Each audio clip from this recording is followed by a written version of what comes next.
AK TV channel వారికి ఎలాంటి సంబంధము లేదు. మేము ఏకే టీవీ ఛానల్ వారిని సంప్రదించి మా మనవి వారితో చెప్పుకున్నాం. మెట్టుపల్లి వెంకటకుమారెడ్డిని నేను. బొల్లారంలో మా బావగారైన రామిరెడ్డి గారు నన్ను తెచ్చి ఇంట్లో పెట్టుకున్నారు. వాళ్ళ సేవల గురించి నేను అన్నీ చేసినాను. సేవలు నాకు స్థలం ఇస్తా అని పెళ్ళాపతి చెప్పినారు. సరే మా అన్నగారికి మాకు సంబంధం పంచుకున్న తర్వాత నీకు 10 సెంట్లు రాయిస్తామని చెప్పినారు.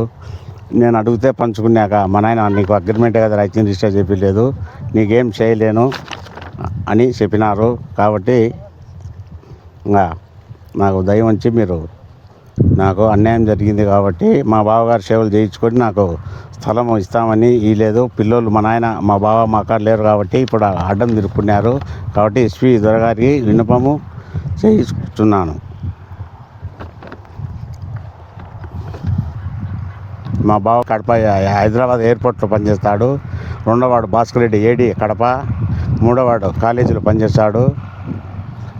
కాబట్టి నాకు ఇది అన్యాయం జరిగింది కాబట్టి వాళ్ళ నాకు న్యాయం చేయాలని మా అక్క కొడుకులైన మా మేనల్లులైన నరసింహారెడ్డి, విజయభాస్కర్ రెడ్డి, పుల్లారెడ్డి ద్వారా నాకు ప్రాణహానింది. కాబట్టి నేను ఆడపిల్లలు గలవాడిని న్యాయం చేయవలసిందిగా మనవి కోరుకుంటున్నాను.